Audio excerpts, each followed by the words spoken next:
疫情转好了后，各行各业拢会欠工。台中市政府统计，目前是以服务业、制造业、和科技业上欠工。今仔台中有一场征才的活动，有餐饮业者开出7万块的薪水要找经理。 活动现场人客，民众额头来写日历表。台中市政府7月10日举办一场征才活动，开出560个块，去引真济第二度就业的民众来了解状况。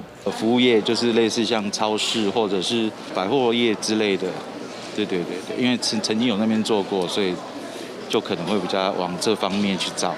服务业，这个基本薪资吧。 疫情过了后，各行各业拢真欠工。征才现场总共有15间企业来摆搭。根据台中市劳工局的统计，服务业、制造业、科技业是欠工上严重的头3个产业。有连锁的早顿店甚至开出7万块的薪水，要请2个营运经理。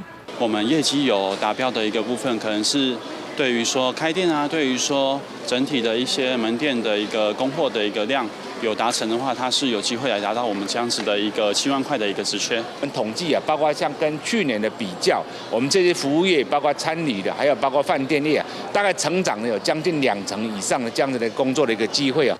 就业服务处表示，今年服务业的人力需求平应过工期增加2成，现场有超过4成以上的势头，薪水开到3万8，无限制学历甲经历的工课也要挖300个，求职的民众会当把握机会。记者综合报道。